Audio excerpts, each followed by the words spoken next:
That's a lot of throat clearing. That's a lot of throat clearing. All right. What's going on? It's your boy Dalton from the Petrol List, and it is time for your Monday video. I'm shooting late, dude. I am shooting this video late. I will be honest with you. I drove, I think it was like 4.5 hours last weekend to get to a race where we drove like 438 miles. Raced 438 miles, 238 laps, 1.8 miles per lap. And then, so that was the weekend before last. Then I drove 4.5 hours back, did my thing during the week. And then last weekend, I was in Denver on a very nostalgic trip back to my hometown. Saw plenty of people, tons of aircraft delays. And now I'm back to do the Monday video. You know, I was this close to being like, let me just do Tuesday. I was talking to my wife. I'm like, how about I do Tuesday? How about I just... And she's like, you're being consistent, man. You got to keep it up. I have 140 subscribers. And in the internet world, in the world of the internet, that's not like that many. But it's a lot more than can fit in the studio. If I had 140 people in the house, that'd be a house party. That'd be a huge house party. So don't let the internet fool you. That's a lot of folks. Check it out. Petrol List. Shop Club. You guys don't care about that. Let's get into it.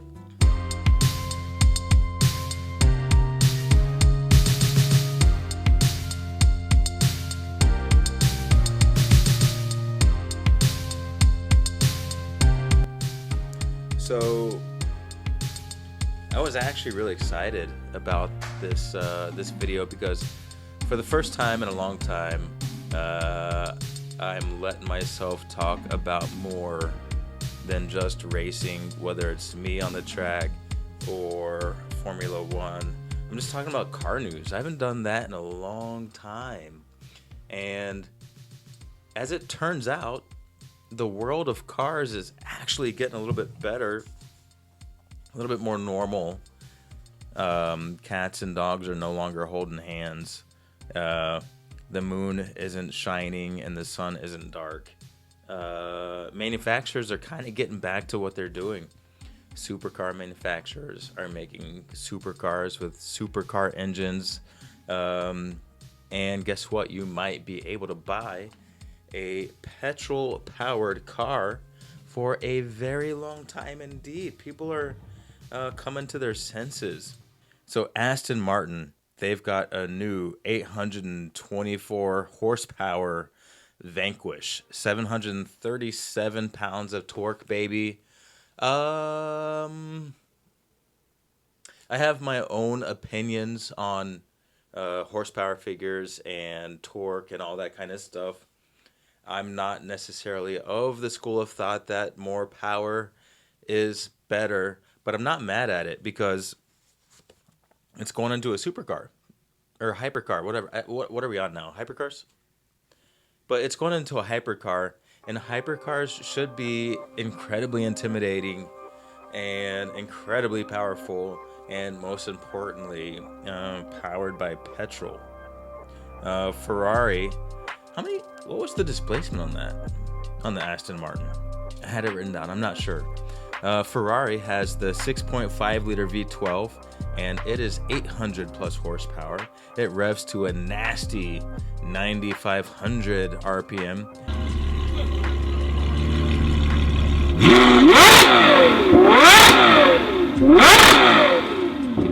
And it's already used in the 812 GTS. It's used in the Puro Sangue, and it is going to be used in the 12 Cilindri. I don't know how that's pronounced. It's literally 12 cylinders, but I'm sure in Italian and with somebody with a much better accent than mine, it probably sounds extremely musical. But anyway, it's going in the 12 cylindry. So Ferrari's getting a V12. Aston Martin's getting a V12.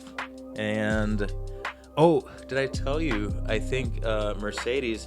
You remember how they were doing the? I think it was the 4-liter twin turbo supercharged hybrid thing in their AMGs. Guess what? They're like, sorry guys, didn't mean to offend. We're going back to a twin turbo V8. Right? I mean, sometimes internet hate is a good thing. I mean, I did my part. I was like, what the heck is Mercedes doing putting a 4-cylinder in an AMG? OMG. So I did my part, and maybe it was my comments along with other people. Now there's a V8 coming back. I feel really bad for the early adopters who did go for that 4-cylinder, because now they got a big piece of junk on their hands. Nobody's gonna want that. Maybe they can LS swap it. I don't know. Rimac CEO, he's saying that high-end customers don't want electric hypercars anymore. I don't really know if they ever wanted them, but he said anymore. That's okay. That's okay, mate. That's his name, mate Rimac. Maybe it's Mate. I don't know. But he says they want engines. They want a more analog feel. Bro, I could have told you that a long time ago, but I'm not hating because you're coming around to your senses. Can you imagine if Blockbuster came around to their senses? They're like, no, streaming is not the future. They had the name, they had the recognition, they had the branding. They could have easily been Netflix right now. As a matter of fact, I feel like Netflix tried to get bought by Blockbuster for like $2 billion. And Blockbuster was like, nah, bro. Nah, CDs of the future. Well, turns out they weren't. Okay, Matt Rimac said governments are pushing stuff on us that we don't want, and people are a little repulsed by it. And he's talking about his, super high-end clients. I mean, I think everyone, doesn't matter your pay range, was talking about the fact that they didn't want electric cars. I mean, some people wanted them for their own personal use. I'm not mad at them, but a lot of people are like, no, not 100%. Give us a choice. And I think, the rumbling started, at the grassroots. People were buying Rimacs, people were buying Tesla, Plaids or whatever. And finally they were like, it's not cool. You can't rev it. I don't know. It's just, I don't know. But with all of that said, Mate Rimac said, Rimac isn't exclusively electric. It's doing whatever is most exciting at the time. I think that's a good save. Because when he first launched, he was like, yeah, we're doing all electric. Electric is the future. He doubled down on it. He can't really say we were 100% wrong, because then if a CEO of a hypercar company says he was wrong about the first 5 years or 6 years of his production, that means the market value of those vehicles drops like a rock. So he's got to kind of like pivot and say, hey, we weren't all electric. We were just doing what was exciting. We still like gas cars. Are you kidding me? Bro, I'm a gearhead. I'm a petrol head. He didn't say all that, but I think he was trying to insinuate that. And I'm not mad at him. You got to do what you got to do. It's business, man.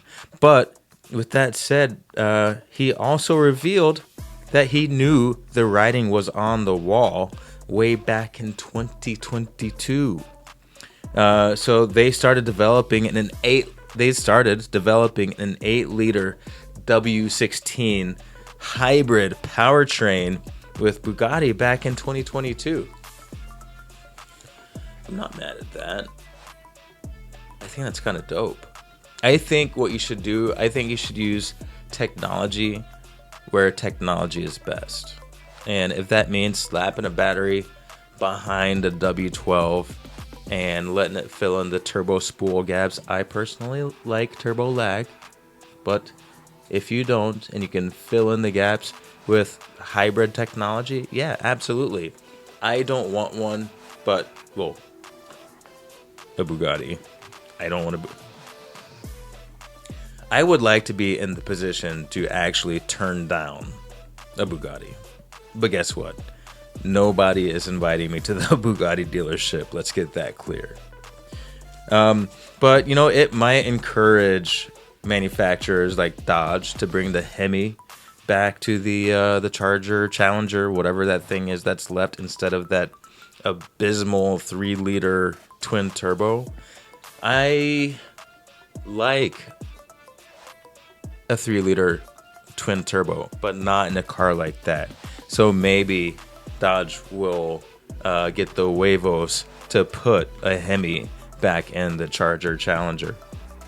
Maybe Chevy will bring back the Camaro with an actual V8 in it. Ford never got rid of theirs. As a matter of fact, they were up in the ante the whole time. So we covered the hypercars. They're bringing the V12s back. The muscle cars, I'm speculating, maybe they'll bring the V8s back. And guess what? Toyota has already been doing its part.